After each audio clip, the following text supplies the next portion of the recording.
ধন্যবাদ। আমাদের সকলের কাছের মানুষ, মনের মানুষ, আপনারা তাকে বিধানসভা পাঠিয়েছেন নানুর বিধানসভা উন্নয়নের স্বার্থে। আপনাদের বিধায়ক শ্রদ্ধেয় সম্মানীয় বিধানচন্দ্র মাঝি মহাশয় বক্তব্য রাখলেন, আপনারা শুনলেন। এখানে উপস্থিত আছেন বোলপুর শ্রীনিকেতন পঞ্চায়েত সমিতির সভাপতি শ্রদ্ধেয় সম্মানীয় কাজী মোহাম্মদ হামিদ মহাশয়। এখানে আছেন আমাদের দুবরাজপুরের প্রাক্তন বিধায়ক নরেশ দা, আছেন বিদ্যুৎ থেকে শুরু করে এই অঞ্চলের অঞ্চল সভাপতি শুরু করে আমাদের ডালিম ভাই, নজু ভাই, আমাদের যার নাম আমরা এই ব্লকের সংখ্যালঘু সভাপতি হিসেবে পাঠিয়েছি, শাহজাহান ভাই থেকে শুরু করে, নজু ভাই থেকে শুরু করে, প্রাক্তন অঞ্চল প্রধান থেকে শুরু করে প্রত্যেকটি বুথ থেকে আগত আমাদের মেম্বার আর ডাবলু, রাজু ভাই থেকে শুরু করে আমরা যারা মামাটি মানুষের সৈনিক, তারা সকলে আজকে সিয়াম মুলুক দলীয় কার্যালয়ে এসে উপস্থিত হয়েছি। আপনারা জানেন আমরা সকলে মমতা বন্দ্যোপাধ্যায়ের সৈনিক। মমতা বন্দ্যোপাধ্যায় এবং অভিষেক বন্দ্যোপাধ্যায় যে নির্দেশ দেয় সেগুলোকে মান্যতা দেওয়া এবং অনুসরণ করে চলাটাই হচ্ছে আমাদের লক্ষ্য। তার কারণ 2011 প্রাককালে ইতিহাস যদি একটু আমরা রোমাঞ্চন করি তাহলে আমরা দেখতে পাবো নানুর তথা বিপুল তথা সারা বাংলা জুড়ে কাটাকাটি, খুনোখুনি, রাহাজানি আর দ্বন্দ্বের রাজনীতি ছাড়া আর কিছু ছিল না। বাম জামানায় 35 বছর বাংলাকে শাসন নামে শুধু শোষণ করে গেছে। আমাদের মাননীয় মুখ্যমন্ত্রী মাননীয় মমতা বন্দ্যোপাধ্যায় তিনি 2011 প্রাককালে এই বাংলার মানুষকে কথা দিয়েছিলেন যে বাংলায় তিনি উন্নয়ন করে দেখাবেন। তারপর থেকে 2011 পর থেকে 2025 মাত্র কয়েক বছরের ব্যবধানে শিক্ষা, স্বাস্থ্য, কর্মসংস্থান, সুশাসন, বাসস্থান প্রত্যেকটি ক্ষেত্রে একের পর এক জনমুখী প্রকল্প বাস্তবায়িত করে তিনি মানুষের মনের মণিকোঠায় পৌঁছে গেছেন। আমরা বাংলাকে বাদ দিয়ে সারা ভারতবর্ষের বুকে যে অঙ্গরাজ্যগুলি আছে, যদি একটু সোশ্যাল মিডিয়ার দিকে লক্ষ্য রাখি দেখতে পাবো শুধু বাংলার মানুষ, হিন্দু, মুসলমান, শিখ, খ্রিস্টান, ইসাই সমস্ত সম্প্রদায়ের মানুষ এক ছাতার তলায় আছে। আমাদের মধ্যে কোনো বিভেদ নেই, কোনো দ্বন্দ্ব নেই। কিন্তু বাংলাকে ব্যতি রেখে সারা ভারতবর্ষের বুকে যে বিজেপি শাসিত অঙ্গরাজ্যগুলি আছে, সেই অঙ্গরাজ্যগুলিতে আমরা কি দেখতে পাচ্ছি?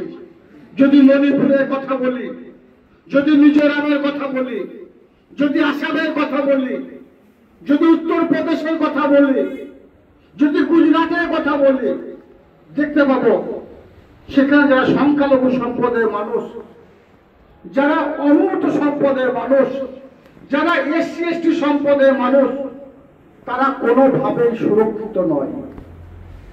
এমনকি যে গর্ভে আমরা জন্ম নিয়েছি সেই মায়ের কোল, তারাও সুরক্ষিত নয়।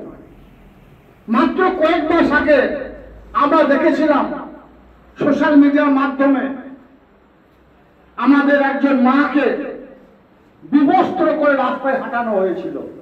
মণিপুরের ঘটনা। ওই রাজ্যের যারা দায়িত্বে আছেন এ নিয়ে একটা কথাও বলেননি। কিন্তু বাংলাতে সুশাসন আছে, যার জন্য বাংলার পরিবর্তন হয়েছে।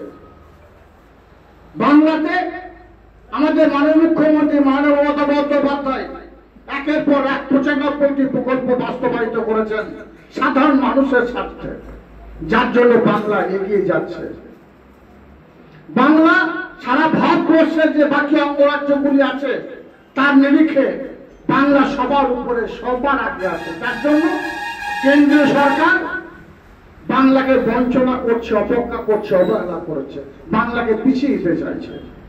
আপনারা জানেন আমার যে খেতে খাওয়া ক্ষেত মজুর ভাইয়েরা যারা মাথার ঘাম পায়ে ফেলে 100 দিনে কাজ করেছিল, যুক্তরাষ্ট্র পরিকাঠামো অনুযায়ী যার টাকা 60% দেবে কেন্দ্র সরকার, 40% দেবে রাজ্য সরকার।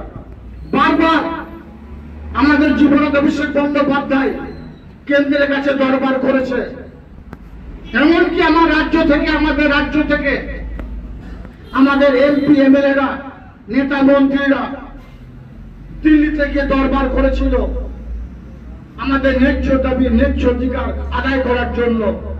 বিনিময়ে তাদেরকে গ্রেপ্তার করা হয়েছে, টাকা দেয়নি। কিন্তু আমাদের মাননীয় মুখ্যমন্ত্রী মাননীয় মমতা বন্দ্যোপাধ্যায় সেই খেতে খাওয়া ক্ষেত মজুরগুলোর কথা ভেবে তাদের প্রত্যেকের অ্যাকাউন্টে 100 দিনের কাজে টাকা তিনি দিয়েছেন। বাংলা ভাষার জন্য টাকা কেন্দ্র সরকার দেয়নি। যদি 4 বছর কেন্দ্র সরকার বাংলা ভাষার টাকা দিত, তাহলে বাংলাতে মাটির বাড়ি থাকতো না, ছাদবিহীন মানুষ থাকতো না। কিন্তু আমাদের বঙ্গজনী বাংলার মাননীয় মুখ্যমন্ত্রী মাননীয় মমতা বন্দ্যোপাধ্যায় প্রায় 50,000 বাড়ি আমার বীরভূম জেলায় দিয়েছেন, সারা বাংলাতে লক্ষ লক্ষ বাড়ি তিনি দিয়েছেন। আগামী দিনেও তিনি বাংলায় মাটির বাড়ি রাখবেন না, এই প্রতিশ্রুতি, এই প্রতিজ্ঞা বাংলার মানুষের কাছে করেছেন। আমাদের মাননীয় মুখ্যমন্ত্রী মাননীয় মমতা বন্দ্যোপাধ্যায় যে প্রতিশ্রুতি দেন, যে প্রতিজ্ঞা তিনি করেন, সেটি দায়িত্ব সহকারে পালন করেছেন।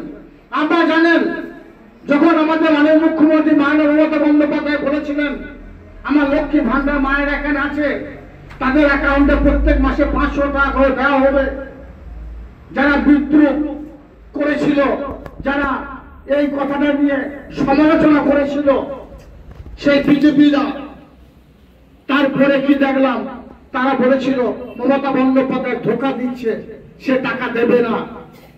কিন্তু এখনো পর্যন্ত দিয়ে যাচ্ছে। 500টা 1000 হয়ে গেছে, 1000টা 1200 হয়ে গেছে। তারপরেও একের পর এক প্রকল্প তিনি বাস্তবায়িত করে চলেছেন। এখন আমরা দেখতে পাচ্ছি আমাদের পাড়া আমাদের সমাধান, সারা ভারতবর্ষের মধ্যে কোনো অঙ্গরাজ্যে এই ধরনের জনমুখী প্রকল্প নেই। আমাদের পাড়া আমার সমাধান, আমরা যে পাড়ায় বসবাস করি সেই পাড়াতে কোন টিউবওয়েলটা খারাপ অবস্থায় আছে, কোন অঙ্গ সেন্টারে 7 ফুটে জল পড়ছে, কোন অঙ্গ সেন্টারের যে রান্না যেখানে হয় রান্না চালাটা নেই, কোন অঙ্গ সেন্টারে জলের প্রয়োজন আছে। আমাদের গ্রামে 3 মাথাটা রাস্তা আছে যেখানে একটা টিউব লাইটে সোলার লাইটের প্রয়োজন আছে। আমাদের গ্রামের একটা পুকুর আছে, সেই পুকুরে আমাদের পরিবারের মেয়েরা নামে, সেই পুকুরে একটা ঘাটের প্রয়োজন আছে। এগুলো আমাদের মাননীয় মুখ্যমন্ত্রী মাননীয় মমতা বন্দ্যোপাধ্যায়ের চিন্তা ভাবনা, তার মস্তিষ্ক পরিচিত। আমাদের পাড়া আমাদের সমাধান, তাই তিনি এই প্রকল্পে 3টে বুথকে নিয়ে একটা পাড়া তৈরি করলেন এবং প্রত্যেকটি বুথে 10 লক্ষ টাকা করে, অর্থাৎ 3টে পাড়াতে একটা পাড়াতে 3টে বুথে 30 লক্ষ টাকা। এর আগে আমরা কখনো এই ধরনের প্রকল্প দেখিনি। তারপরেও মমতা বন্দ্যোপাধ্যায় 95তম প্রকল্প। আমরা বাঙালি, আমরা বাংলা ভাষায় কথা বলি,